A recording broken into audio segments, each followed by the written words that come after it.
Graça e paz, irmãos. A gente está na mesma temática, um assunto delicado, mas um assunto tão urgente.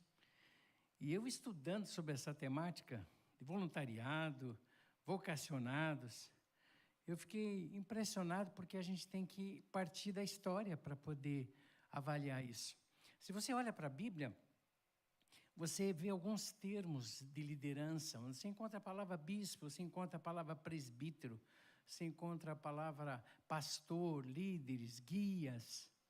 E a igreja foi surgindo, e no momento que a igreja surge, você identifica, às vezes fica até aquela discussão denominacional. Por os batistas, por exemplo, acredito que a palavra pastor é a mesma que bispo. E os presbiterianos tomam a palavra presbítero e dão mais a conotação diaconal. E aí nós chegamos em outras palavras que surge, o presbitério passa a ser, na Assembleia de Deus, aos pastores. E aí você fica, o que é o certo na igreja? Qual é o cargo certo? E aí a gente vê os cargos surgindo naturalmente, e esse surgimento desses cargos em função não só do crescimento, mas da própria contextualização de cada lugar, de cada encontro. O próprio apóstolo Paulo se preocupou muito com isso. Ele passava nas cidades que ele viajou, que ele fundou as igrejas, e ele colocava líderes, e esses líderes estavam ali para dar sustentação. O próprio Áquila e Priscila deram toda aquela orientação de discipulado, e isso vai surgindo. Então, quando a gente vê a história da igreja, a gente começa a perceber que alguns cargos vão surgindo, e algumas pessoas... aí a gente vê a questão de tanto de uma liderança chamada de vocacionados, ordenados e chamados, no sentido daquilo que você entende como pastor, líder de igreja, onde as pessoas foram criando e tomando a palavra de Deus, e hoje nós temos apóstolos que estão por aí. E esses apóstolos tomam um posicionamento acima dos pastores. Nós vemos outras que têm os bispos, e não como pastores, mas acima dos pastores. Então, tudo isso surge, você vê aí o que tem que parar, você tem que parar e ver na Bíblia princípios de liderança, e a partir dos princípios de liderança, você encontrar como que você administra. Você não vai mudar a palavra de Deus. De forma alguma nós vamos mudar, mas vamos entender o direcionamento da palavra de Deus para aquilo que são princípios de liderança, onde a partir daí você vai formar os líderes. A partir daí você vai, parece uma coisa assim, puxa, a vida foi tantos anos chamado voluntários, por que vamos mudar? Eu estou acostumado com este termo. Como é que eu vou mudar esse termo? Hoje eu quero trabalhar com vocês a partir disso, mas eu vou partir do princípio negativo proposto por duas pessoas que eu chamo a síndrome de Tiago e de João, que foram dois homens que entenderam errado o começo das coisas. E vamos abrir ali Marcos capítulo 10.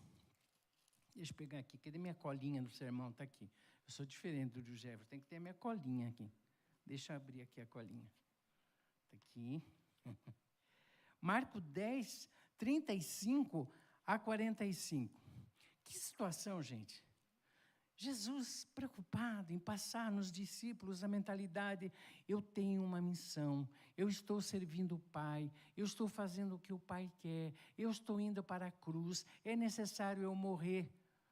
E os caras ficam discutindo assuntos que dizem respeito a qual será o meu lugar no reino. Onde que eu sento? Do lado direito ou do lado esquerdo? A gente chama que essa síndrome é um desastre, que se nós não tomarmos cuidado, na hora que surge todo o pensamento de criação de cargos, funções eclesiásticas, nós corremos o risco de termos um pensamento que eu chamo corporativista dentro da igreja, onde o eu é importante e aquilo que eu recebo é importante, aquilo que eu vou ganhar é importante e eu perdo o sentimento de servo. Veja bem, olha a situação. Então se aproximou dele Tiago e João, filhos de Zebedeu, dizendo-lhe, mestre, queremos que nos conceda o que te vamos pedir. Está aí tudo bem, pode pedir. E ele lhes perguntou, o que queres que eu vos faça? Isso é graça de Deus. Deus conhecia o coração e com graça disse, tá bom, o que vocês querem? Respondeu, permita-nos que na tua glória nos assentemos, um à tua direita e o outro à tua esquerda. A ideia de glória já estava errada, totalmente errada. Porque se todo aquele pensamento que veio junto com os zelotes, com os fariseus, da necessidade de derrubar o Império Romano, toda essa ideia de derrubar o Império Romano, Jesus Cristo seria o líder político maior. Eu vou ser o primeiro-ministro, você fica, né, com o cargo de senador e eu fico com o primeiro-ministro. E eles ficam discutindo, enquanto que a cabeça de Jesus de servo está, preciso cumprir a missão do Pai. Incrível como isso era muito forte e eles não tinham essa percepção. Quando eu fui ver um pouquinho mais a fundo a história dos dois, eles não tinham nem ideia do que era. E pela graça, misericórdia de Deus, os dois mudaram. Tanto é que o Tiago vai morrer, né, no ano 44, com Herodes Agripa, ele vai morrer martirizado. Enquanto que o João sofre martírio, mas morre de morte natural. Mas os dois passam e vão entender só depois o que Jesus vai dizer agora. Olha o que diz Jesus para eles.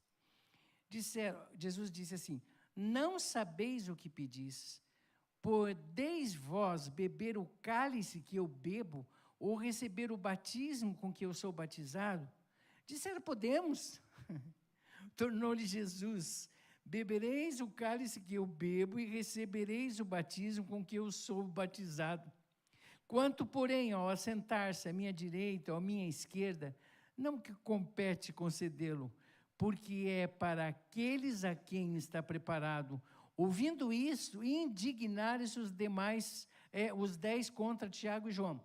Vamos ser sinceros, quando a gente está conversando, e a gente conversa alguma coisa e percebe que a pessoa está fazendo algo que desagrada a Deus e que Deus fica triste, Jesus fica triste, e a gente entra, a gente vai defender Jesus. Né? Como que você fala a respeito disso? Primeira coisa, gente, olhar para dentro de nós mesmos. Até que ponto os outros não tinham o mesmo pensamento? Sim, sabe, toda essa competição de liderança, o mais amado, o menos amado, mas havia um espírito ruim ali nesse sentido de liderança. E eles todos tinham que entender que o batismo que Jesus fala, é o batismo da morte. Jesus estava indo cumprir a missão do Pai, e eles tinham que entender isso. E que o fato de sentar à direita, à esquerda, nem era o momento de considerar qualquer mérito desse assunto, mas ter aquilo que Jesus vai terminar sua palavra aqui, da onde nós vamos discorrer o nosso sermão, mas Jesus chamando para junto de si, disse-lhe, sabeis que os que são considerados governadores dos povos, têm-nos sob seu domínio, e sobre eles os seus maiores exercem autoridade. Aí ele coloca, mas entre vós não é assim. Pelo contrário, quem quiser tornar-se grande entre vós, será esse o que vos sirva. E quem quiser ser o primeiro entre vós, será servo de todos, pois o próprio Filho do Homem, que era Jesus, não veio para ser servido, mas para servir e dar a sua vida em resgate do mundo. A associação que Jesus faz com o governo, se eu for olhar, como eu disse, o mundo corporativista, nós vemos competição, nós vemos as pessoas quererem angariar lugares, angariar postos, ter postos de destaque. Tem pessoas, gente, que não aceitam cargos para não serem humilhados e perdem o emprego e a possibilidade de se desenvolverem dentro do trabalho por causa disso. Esse espírito que Jesus diz, esse é o governo de lá. E isso foi uma coisa tão forte que a gente tem que tomar cuidado, que foi contagiando, hoje nós vemos isso, que o sentimento secular e sagrado. Se eu não tenho um espírito de servo, eu não vou entender que eu continuo servindo Cristo fora das 4 paredes da igreja. Se eu não tiver o sentimento que Jesus quer de servo, eu não vou entender que a minha vida é em função desse servir ao Senhor. Agora, vejamos uma coisa, a identidade do servo, ou melhor dizendo, a identidade de servo na Bíblia é a identidade do discípulo de Cristo. Todos nós temos uma identidade, a identidade maior é essa, ninguém escapa. Não existe, e olha, quando a gente considera eclesiasticamente os cargos, as funções, né, que a gente tem de pastores, né, de líderes na igreja, ordenados, não, remunerados ou não, todos estão no mesmo patamar, porque a igreja e os filhos de Deus, os discípulos, são todos iguais, são todos servos. E o fato de serem todos servos, um depende do outro. E aí o que a Bíblia faz?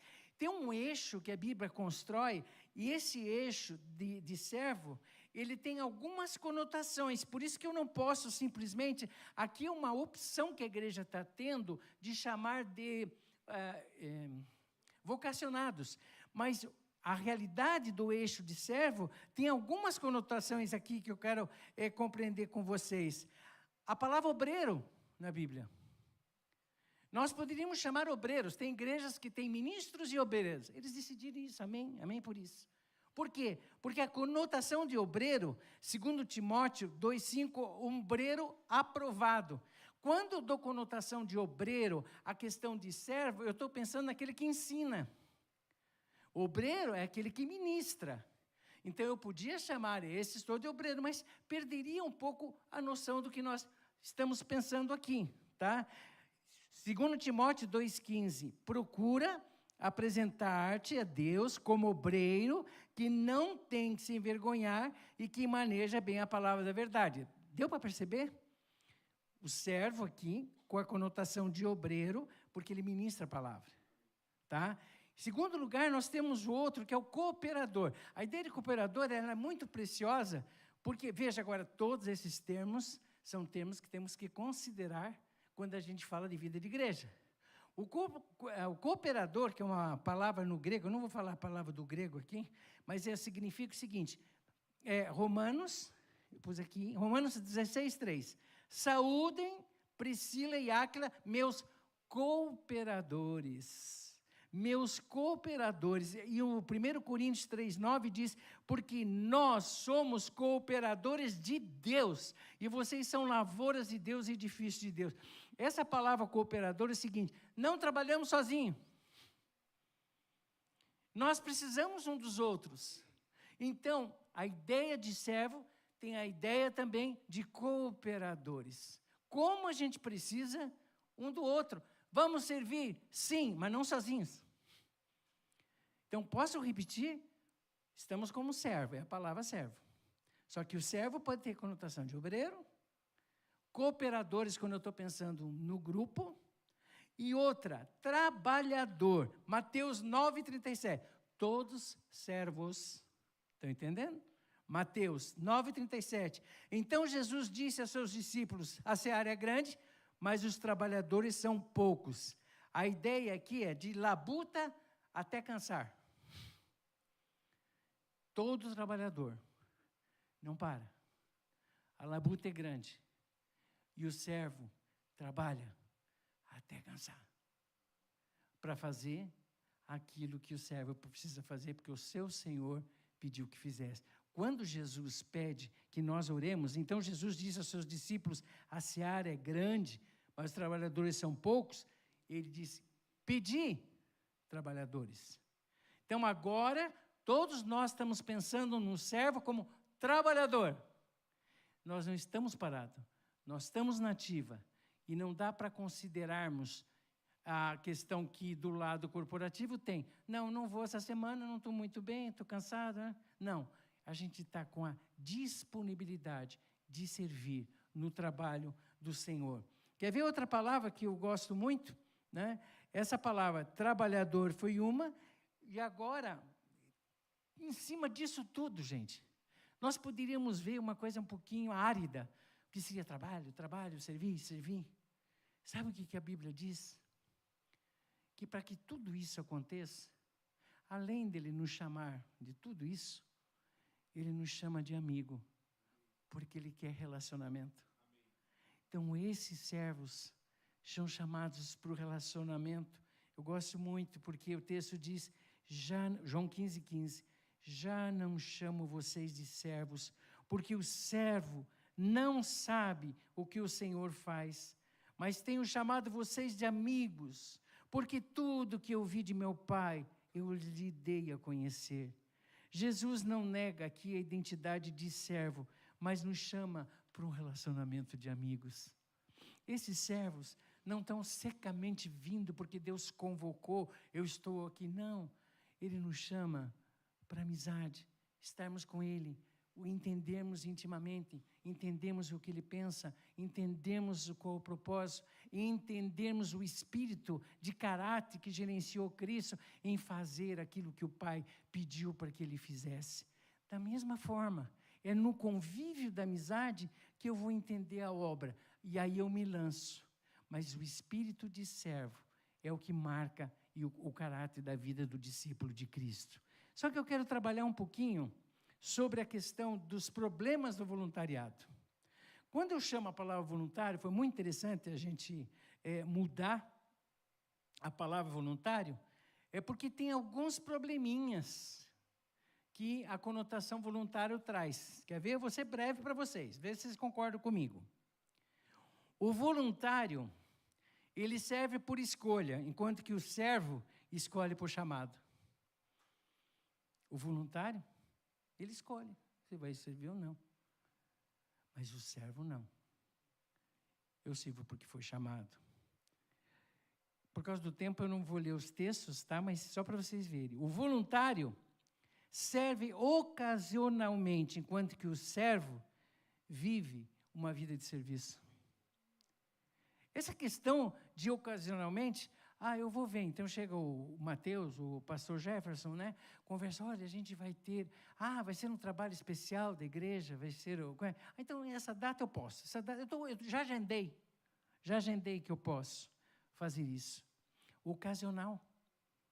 Eu não estou disposto a, primeiro, perguntar para Deus como servo, o Senhor quer me usar aqui? Olha, eu estou com dificuldade de agenda, estou com dificuldade de calendário, de prioridade, mas a minha prioridade é te servir.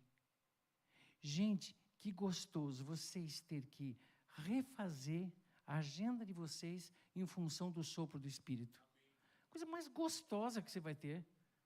Eu vou mudar isso. Não, vou largar isso e fazer isso, porque o Senhor quer que eu faça isso. Gente, isso não é só para pastor, não é só a gente entender quem é remunerado. Vocês lembram aquela situação, né, que eu falei, de alguém que me chamou, né, e disse o seguinte, olha, se você estivesse no hospital comigo, aquele moribundo que estava morrendo, podia ouvir do Evangelho. E eu disse, mas por que você não falou, você é crente? Não, você fez seminário para isso. Em todo e qualquer lugar, o servo está debaixo da voz de Deus. Gente, é um privilégio, é uma graça, é uma paz, é uma glória sem tamanho servir ao Senhor.